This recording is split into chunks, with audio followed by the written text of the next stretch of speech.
Bonjour à toutes et bienvenue sur ma chaîne Natamélie, ravie de vous retrouver en vidéo. Alors aujourd'hui, nouvelle vidéo sur la thématique des astuces.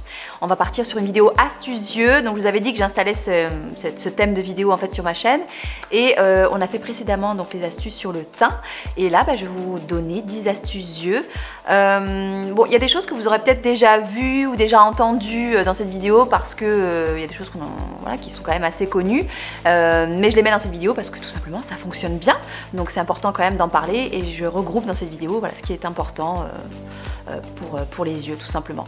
Donc c'est parti, on démarre tout de suite avec l'astuce numéro 1. Pour décongestionner vos yeux, enlever le côté fatigué, donner un petit coup de fouet, je peux vous conseiller de prendre 2 glaçons que vous enrôlez comme ça dans un linge tout simplement et vous l'appliquez sur la paupière directement. Ça va donner un petit coup de peps et voilà, vous donner un air un peu plus réveillé. Donc ça c'est le premier conseil. Deuxième conseil, le concombre, le fameux concombre. Donc on en a souvent entendu parler, c'est une très bonne astuce. Ça marche très bien pour l'avoir testé quand même plusieurs fois. Donc vous coupez des petites tranches de concombre comme ça et que vous appliquez directement sur la paupière. Donc ça marche bien. Le concombre a une vertu hydratante et décongestionnante. Donc on n'hésite pas. Petit conseil quand même, prenez plutôt un concombre bio. Ça évitera tout ce qui est résidus de pesticides, etc. Autre petit truc aussi qui fonctionne très bien, vous mettez des cuillères à soupe au fraiseur ou dans le frigo ou dans le congélateur, voilà, et vous laissez un petit temps quand même une fois que vous les récupérez, que ce soit pas non plus hyper glacé, ça peut rester collé sur la paupière, c'est pas l'effet recherché, hein, vous voyez ce que je veux dire.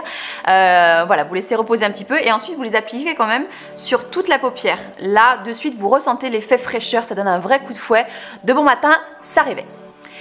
Autre petit tuyau, si vous avez les yeux gonflés et que vous êtes en plus amatrice de thé, félicitations, hein, vous allez pouvoir recycler vos sachets de thé, ceux qu'on trempe comme ça au petit matin. Il suffit de les essorer un peu, les glisser au réfrigérateur, vous laissez poser, vous les laissez refroidir un petit peu dans le frigo, vous les appliquez ensuite sur les yeux et du coup le thé avec les plantes, etc., ça a des vertus et ça va vous dégonfler le dessous de l'œil.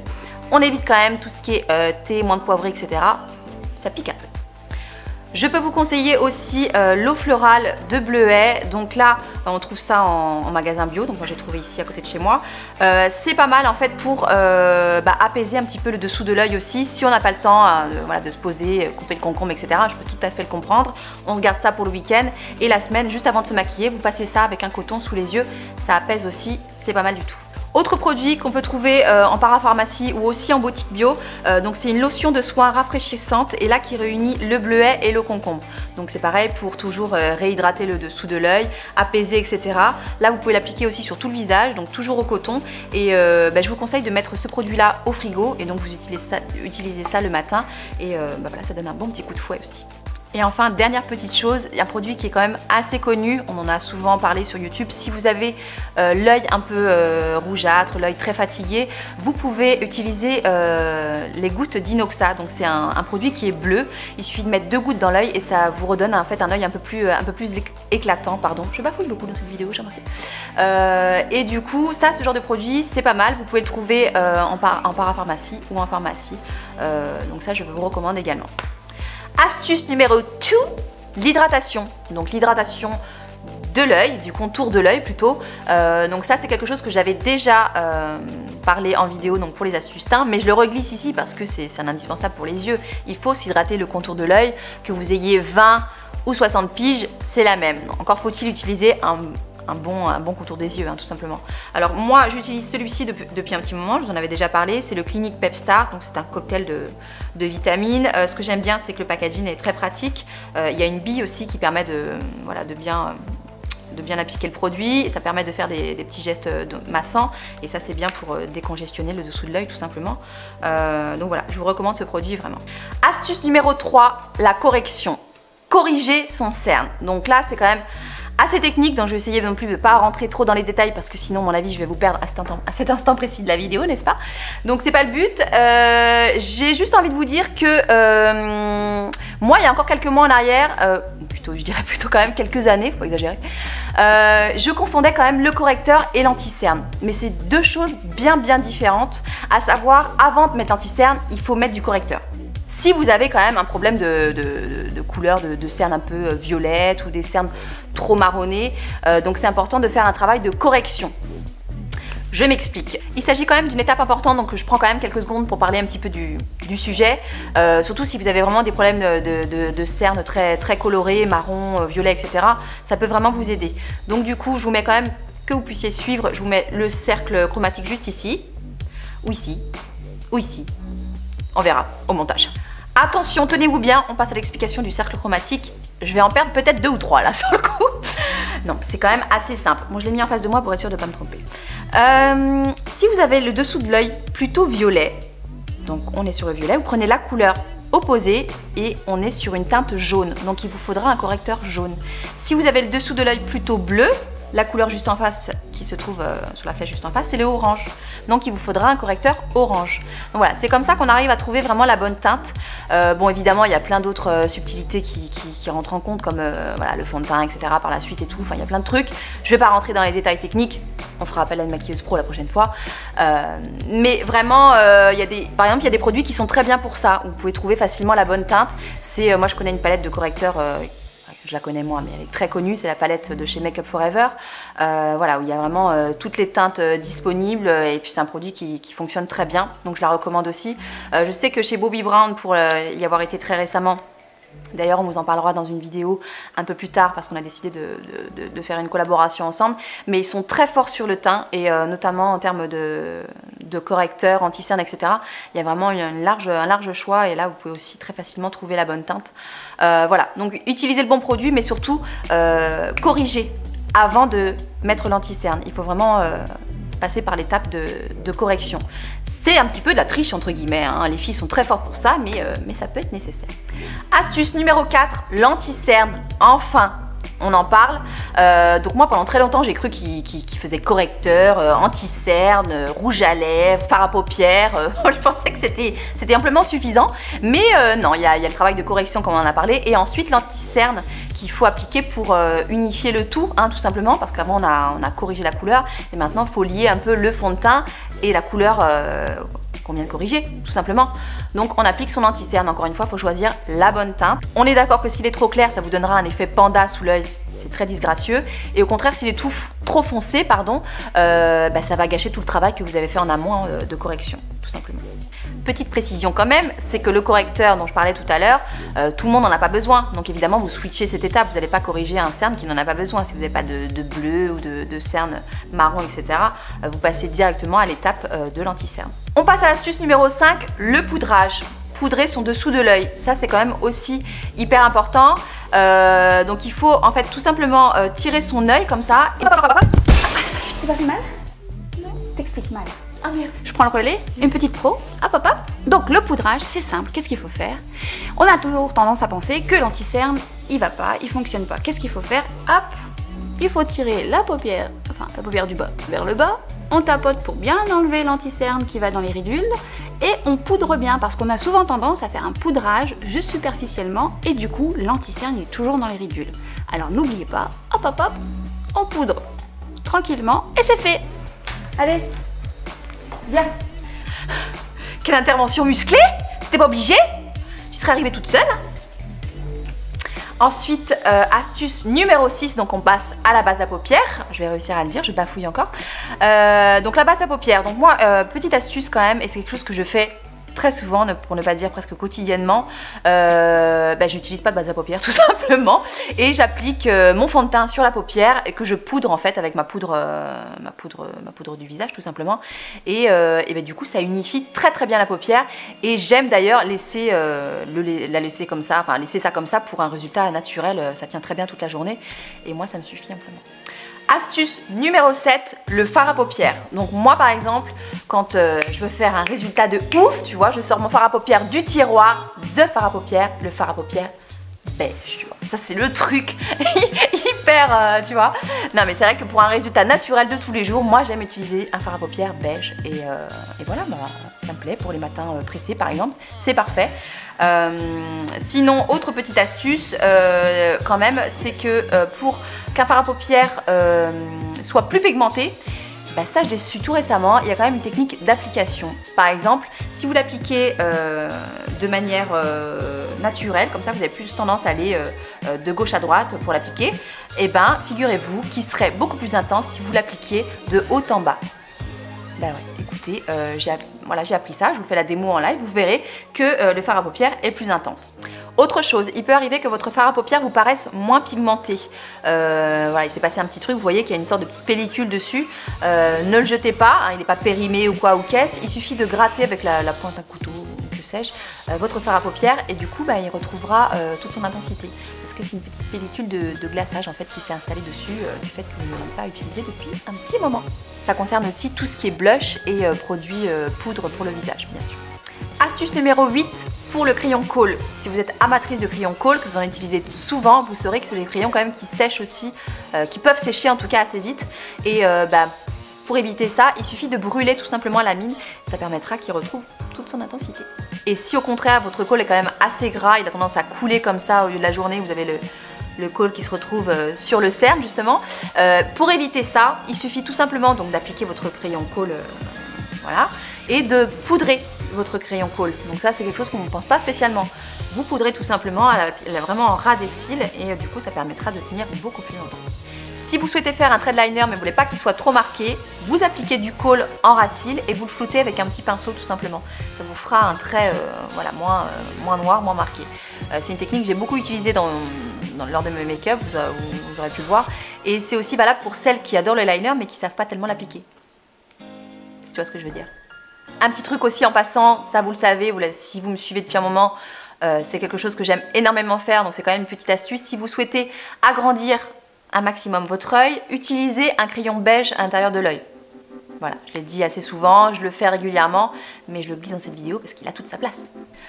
Astuce numéro 9, le mascara. On en porte presque toutes, je dirais, et il y a quand même des petites choses à savoir. Bon déjà, si vous avez les cils vraiment très droits, que vous ne pouvez rien en faire, je vous conseille d'utiliser le recourbe-cils. On n'y pense pas tout le temps, c'est pas le truc qui nous vient de suite à acheter, mais ça peut quand même être assez utile. Deuxième chose, si votre mascara ne donne pas assez de volume, vous pouvez donc appliquer votre mascara. Ensuite, vous prenez de la poudre sur votre goupillon, comme ça, de la poudre libre ou compacte ou que sais-je. Et vous en appliquez comme ça sur vos cils et vous rajoutez une couche de mascara. Vous verrez, ça vous donnera un petit peu plus de volume. Ensuite, si vous avez un épi sur vos cils, si y en a qui partent comme ça, l'autre partent comme ça peut arriver, hein, et ben c'est un peu comme les cheveux. Il suffit de contrebalancer l'épi comme ça. Donc il faut coiffer votre cil dans le sens inverse, donc avec votre mascara, dans le sens inverse d'où il part en fait. Hein. Donc s'il part comme ça, vous prenez votre goupillon et vous le coiffez dans ce sens-là. Donc du coup, ça vous aidera à maîtriser l'épi. Ensuite, si vous avez du mal à appliquer votre mascara et que vous avez tendance à en fiche toujours un petit peu partout, ce que je peux vous recommander, c'est de prendre un crayon ou un pinceau et vous mettez comme ça votre crayon sur votre paupière et ensuite vous appliquez comme ça votre mascara. Du coup, ça vous évitera de tacher toute la paupière. Et évidemment, pour passer à l'autre œil, je le dis quand même, mais c'est une évidence, on essuie son crayon et ensuite on peut passer à la deuxième paupière. Ça c'est assez utile, moi j'aime utiliser cette technique pour mon mascara. Il suffit que vous avez une grosse brosse, ou voilà, il y a des matins on est un petit peu moins doué, voilà, ça peut arriver, donc vous pouvez utiliser cette technique.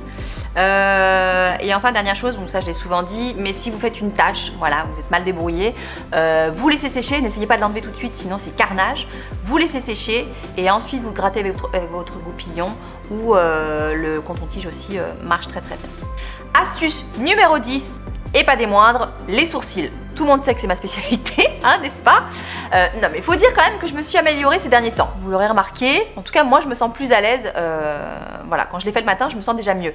Je passe beaucoup moins de temps aussi. Je vais vous expliquer pourquoi. Bon, déjà, première chose, donc la base des bases, il faut connaître un peu les repères.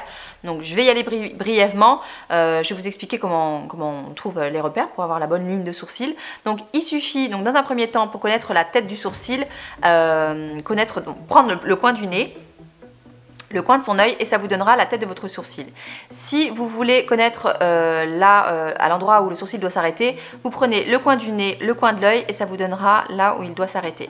Ensuite, pour savoir où faire en fait l'espèce de petit accent comme ça, il suffit toujours de prendre le coin du nez, même chose, donc avec un crayon, quelque chose un peu plus fin quand même, je dirais un bout de pinceau ou je sais pas, quelque chose d'assez fin. Et vous faites coin du nez, Donc vous regardez bien surtout en face dans le miroir. Voilà, il faut que ça traverse comme ça votre pupille et ça vous donnera vraiment la pointe là où vous devez faire votre petit chapeau. Donc ça c'était pour les repères. Ensuite pour remplir votre sourcil ou tout simplement le tracer, donc il y a plusieurs types de produits qui existent. Vous pouvez le remplir avec le fard à paupières. Moi je sais que j'aime un peu moins bien mais ce sera peut-être pas votre cas. Et il y a aussi le crayon. Donc moi je sais que ça fonctionne très bien sur moi. Évidemment on utilise la bonne teinte. Il faut que ça soit vraiment de la même teinte que votre poil hein, tout simplement. Pour que ça fasse le plus naturel possible je dirais. Si vous avez des sourcils un petit peu fournis, un petit peu comme moi je dirais, il suffit de coiffer avec votre goupillon donc les sourcils vers le bas et vous allez pouvoir tracer gentiment votre ligne. On y va mollo hein, toutefois. Et donc ensuite vous mettez tout vers le haut et même chose avec la ligne du bas. Et ensuite il faut faire quelques petites rectifications et combler un petit peu les manques hein, tout simplement. Donc moi c'est vraiment avec ces techniques que j'ai réussi à faire correctement ma ligne, vraiment bien coiffée vers le bas et ensuite vers le haut. Ça m'évite d'en mettre trop et d'y aller comme ça un petit peu à l'arrache, je trouve. Si au contraire vous avez les sourcils peu fournis, donc c'est ce dont je vous ai parlé en premier, c'est la ligne qui est importante, les repères en fait tout simplement. Donc c'est ça qui va vous aider à faire le bon traçage. Si besoin, vous pouvez fixer vos sourcils avec un mascara transparent ou un mascara coloré. Vous savez que moi j'aime utiliser ce genre de truc. Si au contraire vous n'avez pas envie d'investir dans ce genre de mascara, vous pouvez tout simplement utiliser votre goupillon hein, que vous allez pouvoir vaporiser de lac et tout simplement les brosser. Ça les fera, ça va les discipliner, ils vont vraiment bien tenir en place. Autre petite chose quand même importante pour les sourcils, moi ça m'a changé complètement ma façon de faire mes sourcils et ce qui fait que j'ai mieux réussi. Donc c'est cette première chose déjà que je vous expliquais, donc le brossage des sourcils d'abord vers le bas, tracer la ligne, puis vers le haut, retracer la ligne. Et c'est aussi ma façon de tenir mon miroir, c'est-à-dire qu'avant j'utilisais le miroir et le plus près possible pour être au plus proche de la chose et mieux réussir et me concentrer etc. Alors que maintenant je fais complètement l'inverse. J'ai la main plus légère, je recule un maximum le miroir, je me recule un maximum pour visualiser vraiment mon visage dans son ensemble et remplir vraiment les zones qui en ont vraiment besoin. Donc du coup, pour pas vous mentir, j'ai pris le mètre et je voulais vraiment mesurer, voilà, juste pour moi, savoir à peu près à quelle distance je me trouve. Donc moi je m'assois sur mon lit et mon miroir, voilà, est à cette distance et ça fait exactement 63 cm. Je suis à 63 cm dans mon miroir pour faire mes sourcils. Ouais.